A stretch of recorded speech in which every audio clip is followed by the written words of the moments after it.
Well, she is Lisa Spencer, Indiana County's Department of Human Services. She's on the line with us right now as we talk about ERAP, our conversation brought to you by Marcus and Mack, a law firm representing injured people. Lisa, good morning. Good morning. How could it be Friday again already? It is, and it's a big holiday weekend Friday as well, so folks are pretty excited about it.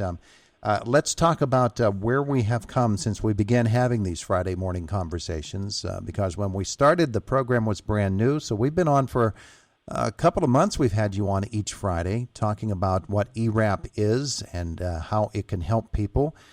And the numbers the last week were pretty encouraging, but there's still much, much, much more, probably more than 10 times more money available than has been claimed so far in Indiana County. So in your mind, where does all of this stand?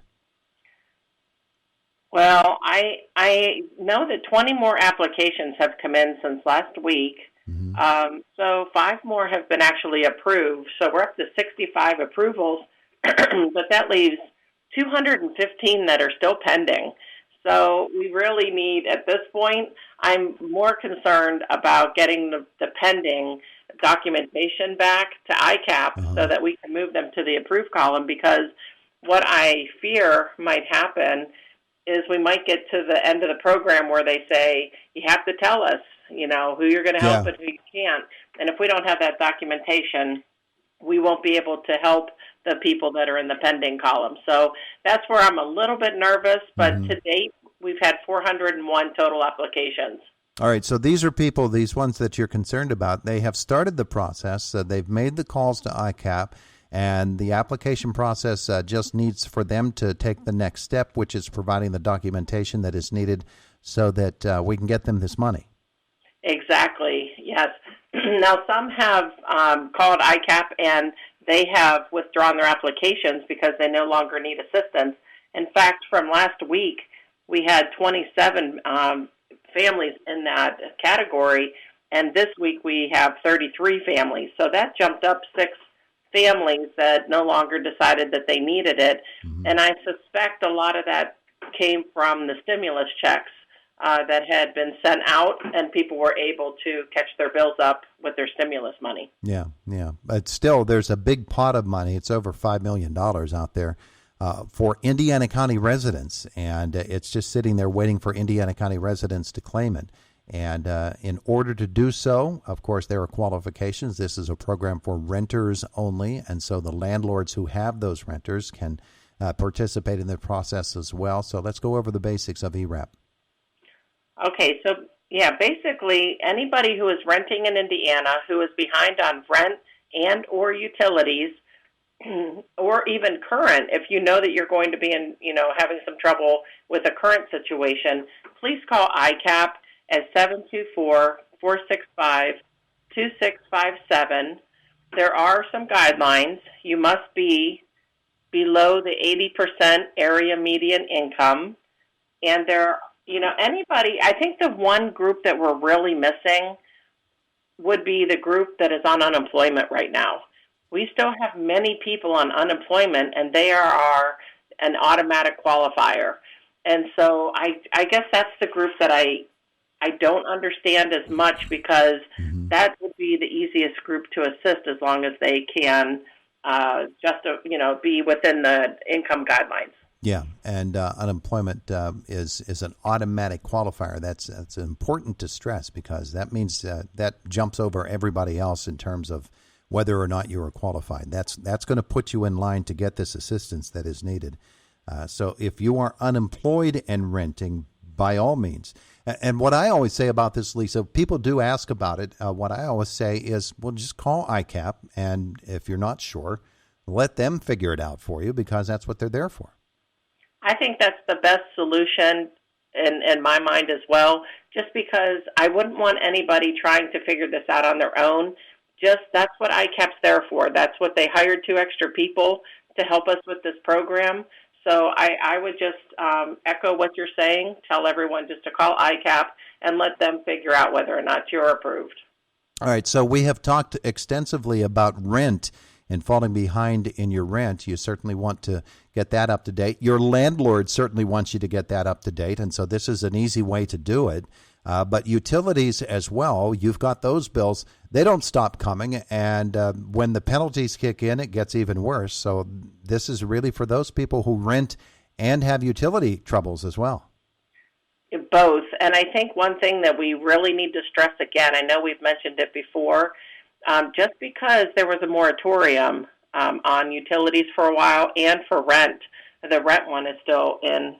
I think right now it's kind of like there's a little court battle going on, but to the end of June, that rent moratorium is supposed to be on. But that does not mean that you do not owe this money. You still will owe the money in your rent and utilities. So, if you're in that situation, this is the time for you to reach out to ICAP to see if you can get some assistance with that to get you back up and get current. Yeah, I think that's one of the really important things to point out, that you still owe the money. They can't kick you out of the place. They can't shut off your electric, but those bills are still there to be paid. And when those moratoriums end, then they can do those things. And you certainly don't want that to happen. So if you're behind on your utilities and relying on that moratorium to protect you, once it ends, all of that money that has been sitting there unpaid, that kicks in, and you're going to have to pay it. So this is a way to do it. Right, and I think one thing that across the Commonwealth, I think many counties are worried about, if the money is taken back and the rent moratorium is lifted, and then we're in a crisis situation where so many people are going to not be able to pay their rent and utilities, and we don't want to have, a whole slew of people that will not have housing. That will be a disaster. And I know that there are many counties that are worried about this scenario, just because the rent moratorium, kind of made it okay for them to stay. But as soon as that rent moratorium's up and they can start eviction processes, we want to make sure that, people are ready and they have up-to-date, rent and utilities, so they can either remain in the unit, or if they need to move to another unit, at least they won't have all that arrearages, because you can't move into another apartment when the landlord checks to see if you have anything that you haven't paid in the past. That'll really hurt somebody. Yeah, you can't just bounce from apartment to apartment and not pay your rent, because and we pointed this out last week as well. Landlords, they need this money. They have mortgages to pay for the most part on these properties, and so they're very, very interested in helping you to take care of these problems as well. Yeah, mortgages and taxes. I mean, those are things that just never go away, and so they need to be able to, get everything current for themselves as well. The other part is the utility companies. It really is crucial at this time for the utility companies to be made full, because what happens if we don't get all of the money back to the utility companies, then, the people who are paying their bills, the rates have to increase then. So we want to make sure that everybody is paying their bills and everybody's in a position where they're not ever going to lose their housing. Mm-hmm. That's the main key about all of this. We want people to have secure housing. Yeah, absolutely. Okay, so Lisa Spencer, Department of Human Services, somebody is listening to this and saying, okay, I've been hearing about this ERAP program all along. I understand if I rent that I have the chance to get on top of this after being behind for so long. What should they do? They should reach out to ICAP, and they should call 724-465-2657 to see if they're eligible for the program. There's a quick, short questionnaire that really could help, whether or not they need to go through the Compass application. So I think that would be the best thing to do. And just one note on a different subject as we move into Memorial Day weekend. I just want everyone to take some time and reflect and thank all the men and women who have sacrificed for our country so that we can remain free.